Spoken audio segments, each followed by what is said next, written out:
আজকে আবার সকাল সকাল বেরিয়ে পড়েছি মা মেয়ে মিলে মর্নিং ওয়াক করতে।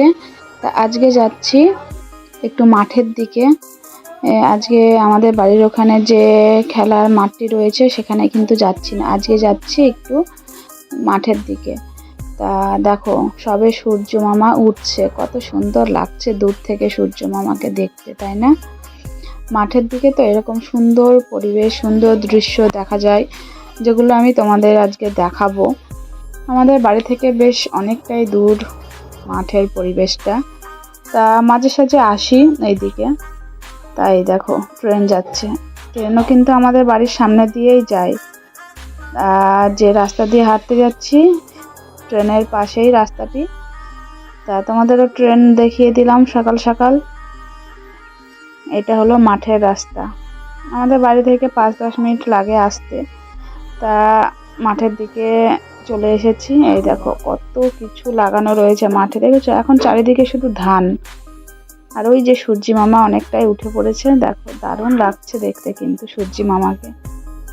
আর মাঠ মানেই তো সবুজে ভরা, তাই না? সবুজ ধান চারিদিকে এখন লাগানো হয়েছে, খুব সুন্দর পরিবেশ। আমার তো মন প্রাণ সব জুড়িয়ে যায় মাঠে যেদিন হাঁটতে আসি। তা এখানে বিভিন্ন রকমের সবজি, ফুল, আরো অনেক কিছু লাগানো হয়।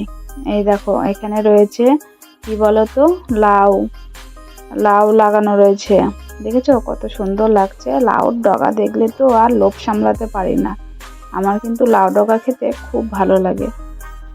তোমাদের কার কার লাউ ডগা খেতে ভালো লাগে অবশ্যই জানিও। আর এই যে এগুলো কি বলতো, রজনীগন্ধা ফুল, বুঝেছো? এখানে রজনীগন্ধা ফুলের খুব চাষ হয়, চারিদিকে শুধু রজনীগন্ধা ফুল। তা যাওয়ার সময় ভাবছি কতগুলো রজনীগন্ধা ফুল তুলে নিয়ে যাব।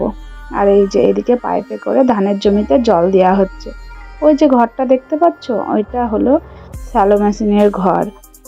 তা মাঠের মাঝখানে মাঝখানে এরকম ভাবে শ্যালো মেশিন বসানো থাকে, যেখান থেকে পাইপে করে বিভিন্ন জমিতে জল দেওয়া হয়।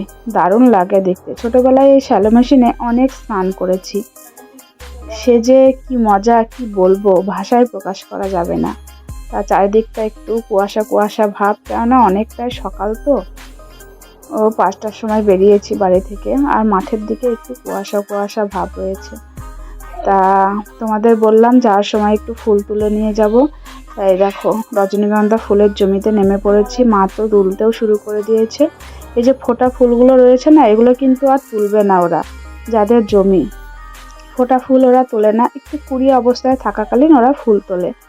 তাই এই ফোটা ফুলগুলো কেউ যদি তুলে নিয়ে যায় কিছুই বলে না। তা আমার তো খুব সুন্দর লাগছিল, তাই তুলে নিলাম বাড়িতে পুজোর জন্য। এই দেখো প্লাস্টিকে প্রায় অনেকটাই তুলে নিয়েছি, ফুল তোলা হয়ে গেছে। এবার যাচ্ছি বাড়ির দিকে। আর হাঁটাও হয়ে গেল। তোমাদের গ্রাম্য পরিবেশ, মাঠের পরিবেশটা দেখালাম, কেমন লাগলো অবশ্যই কিন্তু কমেন্টে জানাবে। আর কাদের বাড়ির কাছে এরকম মাঠ রয়েছে সেটাও কিন্তু জানাবে। তাই দেখো মা বাড়ি চলে গেছে, আর আমি ফুল নিয়ে চলে যাচ্ছি বাড়ির দিকে। ভিডিওটি কেমন লাগলো অবশ্যই